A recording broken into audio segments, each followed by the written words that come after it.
Hey, welcome back to another video. This is episode 6 of the MasterMind Shopify course. In the next couple of videos, we're going to be talking about mastering the art of creating an engaging Shopify store that'll get you a lot of conversions. And I'll teach you also how to increase conversions by mastering the art of back-end sales. So I know my videos are more theoretical than other YouTubers, but I can guarantee you no one is going to teach you the stuff I am teaching you here for free. These other YouTubers make dropshipping seem like it's an easy game, but it's really not, and it's much more complicated than what they make it seem. Make sure to stick around because in today's video, I'll be revealing my top applications for a Shopify store.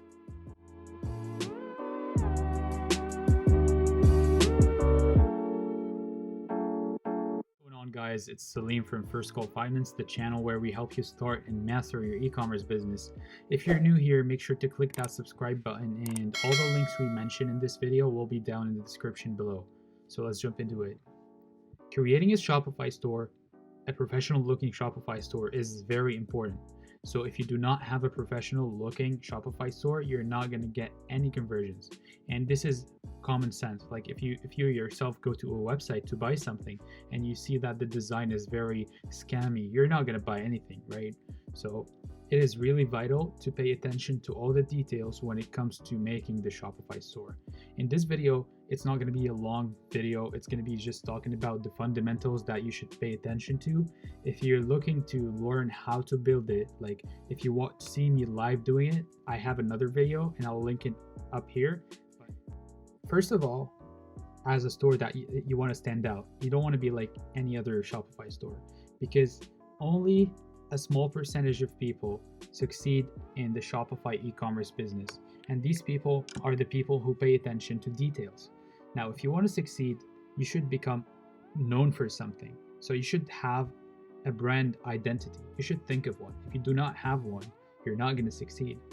So if you think of famous brands right now, if I say Apple, you're going to think of the iPhone because it's like their identity. If you think of Coca-Cola, you're going to think of the soft drink. Like every successful brand has a unique identity that like represent them. So as a store, you want to have a special identity. Make sure to have that in mind. To be trusted, you have to have something that you're known for. So if customers, and that's really beneficial too, because usually gimmicky Shopify stores, the ones that don't succeed, usually run ads, they make some sales, they like even break even or like make some profit, and then they just stop. Their store dies because as soon as they stop running advertisements, they don't get any more traffic. While our goal is to run advertisements at the beginning, go big with advertisements at the beginning, make our brand known for like your item, like make your product known, and like we want people to relate your product to your brand. So as we talked, like when you say Apple, everybody thinks of the iPhone, right? We want the same thing to happen, even if it was like on a smaller scale. We want that to happen. Be very clear about what your brand vision is. Get inspirations, look at your competitors, look at inspiration as I showed in previous videos, and try and mimic their successful what step they took to become successful. So one thing that you should really focus on is to narrow it down.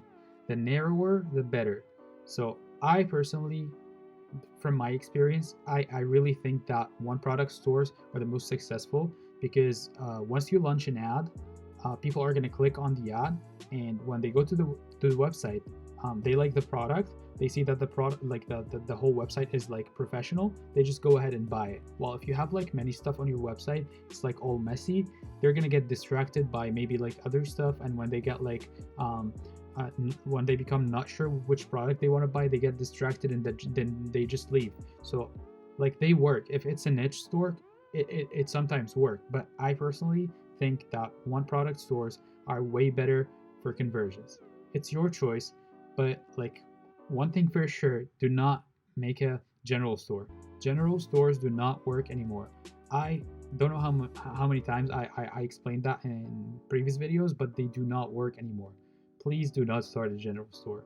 So One brand that I always talk about is BlendJet, and the reason why I talk about them a lot is because they're like the definition of a successful Shopify e-commerce store. The thing with BlendJet is, like, I talked about the importance of their name in my last video, and their name is really good. Like, once even if you don't know anything about BlendJet, if someone says BlendJet for you, you're gonna like imagine a blender, right? And that's what I'm talking about when I'm saying I want you to have an identity. So BlendJet Blender is their identity. If you look at their store, so if you go on BlendJet, you're gonna find that their design is very classy and very minimalistic, and they have like the social proof here, as seen on the doctors on Ellen, and like it's very classy. Here the social proof. These are like all influencers posting their stuff.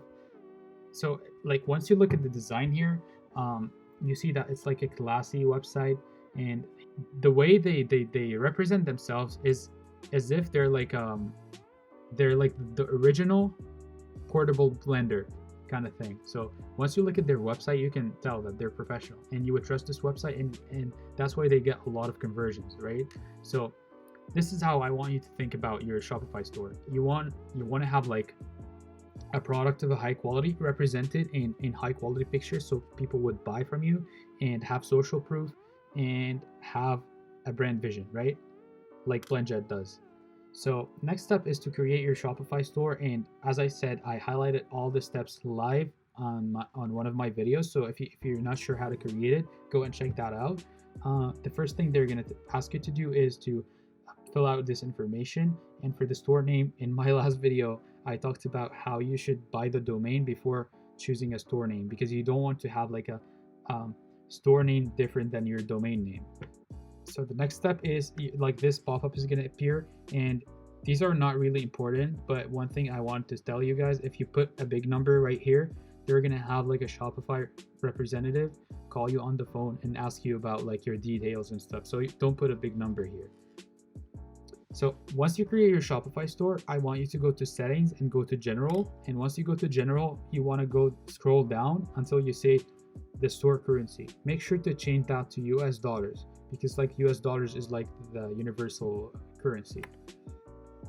Step 2 is to model after success. So if you go to your competitor, and like when you're looking at a competitor, I don't want you to look at any competitor. I want you to look at a successful competitor, and you make sure a competitor is successful by looking at their website using tools like Alexa SiteRank that I mentioned in one of my previous videos. I gave you specific numbers where you can look up the rank on Alexa, and from the rank you can tell how much money they're making. I gave these numbers in one of my videos. So make sure that they're a successful store, and once you do that, you go and observe everything they have. You observe what things made them successful. So I'll show you right now. We can figure out literally everything from a store. So you have to use Google Chrome for that. So guys, once you find the store that you like their theme, let's say I like this store's theme, what you want to do is click on view page sources. Let's say that's my competitor, even though that's like a general store and I would never make a general store. I'm just showing you the idea of how you can like view a store's theme. You click on view page source as I showed you, and then you search for a theme, right? Once you do that, you scroll down until you see theme equals name. Let's see. Here we go. So as you can see, theme equals name, and then colon Debutify 2.0.2. That's the theme name. So if you like their theme, you can go ahead and search Google for that. And as you can see, it's a theme that we can download on our store right here. So that's how you look up a store's theme. You can, but using this method, you can also look at apps. You can just search for apps and then look at, here we go. This is an app, Tractor. It's called Tractor. Here we go. Here's an app that they're using. So you can literally find everything they're doing just using this page source method, right? Here, another app, it's called discounted pricing. That's how you look up what other stores are using. And you can like take what you want and leave what you don't, but this is a very, like it is an extremely useful method to mimic successful stores. I'm not saying the store is successful, but I'm just showing you guys how you can like look up themes. And so once you select a theme, you want to come to Shopify and customize it. And in order for you to know what to do inside the customization page, you can check the same video that I was talking about in the beginning. But basically, if you want to do something, you just click on customize. And if you want to change the theme altogether, you go down, you scroll down a little bit, and as you can see, there's like free themes that you can use. They're like literally so good. A lot of them are very professional, and they're like well adjusted to mobile. So, well, like one of my favorite themes is Brooklyn. My biggest Shopify store is run on Brooklyn. There's also Jumpstart. Jumpstart is great, and even like Debut, like the regular one is fine. As long as you customize it properly and make it look professional, you'll be fine. I personally suggest you use Brooklyn. So it's up to you. Next next thing I want to talk about are the apps that I personally use. The first one is Order Lookup, and this application basically gives customers the ability to track their order. So once they place an order, they get a tracking number, and then they can use this app like your website to track where their order is. This is very useful for customers, so they wouldn't spam you with emails every day. And most of the apps are like pricey, but the price that you're going to be paying for the app is going to be like negligible in comparison to the revenue you're making. So these are all like business expenditures, you can say. The next application I use is Bold Multi-Currency. This application lets your website change the currency depending on where your customer is buying from. So if my customer was like in Europe, they'll get the price in euros. If he was like in the UK, he'll get the price in pounds, and so on. This application is free and it's complete, like it's very useful. So make sure to download that too. The next one is the most important one. It's Luke's Photo Reviews. This product gives you the social proof on the website, so people can see like photo reviews of your product, and this this gives you like this is going to increase your conversions. If you do not have reviews on your website, you're not going to get as much conversions in comparison if you did. If you don't want to use Luke's, you can use another application. It's called Ali Reviews or A Reviews. I forgot, but the other one allows you to have 6 reviews per product. I think it's either 6 or 5, but this one is worth your money. Trust me, it's going to give you a lot more conversions than what you think. It's really useful. The last application I use is Recard Facebook Messenger Marketing, and I'm going to be talking about back sales, like back end sales, a lot in the probably in the next video. And what back end sales mean is when you pay for Facebook advertisement, people go on your website, and not all of them buy the product, right? So a lot of traffic comes to your website and exits your website, and you do nothing about it. So backend sales are when you collect data about people who visited your website but did not buy your product, and you go ahead and send them promotions to get them back and buy. And this is what this application does. It's called Recard Facebook Messenger Marketing, and it's basically, you know how like when you buy from Best Buy or from Amazon, you get emails from Amazon. Let's say you checked like a t-shirt on Amazon and you didn't buy it. The next day you receive an email from Amazon telling you that this t-shirt is still waiting for you or something. This is back-end marketing, and this is exactly what this app does, but instead of emails, it does it on Facebook Messenger. And Facebook Messenger remarketing is becoming a very useful tool for e-commerce owners and dropshippers. So I'll be talking about that later in the next video, but have it downloaded.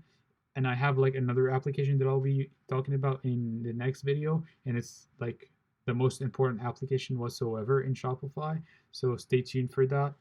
So guys, the last tip I want to give you today is font. Font on the website is really important. So you want to have a nice pair of fonts. Now the thing with Shopify is that they provide 2 different fonts. One for the heading, like the title and stuff like that, and then body text. So these 2 are going to be like two different fonts. So in order for you to look professional, you want to find a nice pair of fonts, and you do that by going into fontpair.com. So I'll show you right now. We go here and click on font pair. Just type in font pair, and as you can see, it's like right here. You open it up and it's completely for free. You can like, here we go, Laura and Merriweather, and then Prosa Lyric Open Sound. Like, it tells you fonts that look nice together. So try to use a pair that looks and blends well together. That's it for this video. Hope you enjoyed and you got something. If you're still watching till now, please let me know in the comments. I really appreciate it when I feel like I'm providing value to the community. So if you have any questions, drop them down below, and make sure to hit that like button and stay tuned for the next video. I'm going to be talking about back-end sales, and mastering the art of back-end sales is going to increase your conversions by like 40%. And then in the video after that, I'm going to start talking about the best Facebook ad strategy that you can learn on the internet. So stay tuned for that. Hope you guys enjoyed. See you in another video.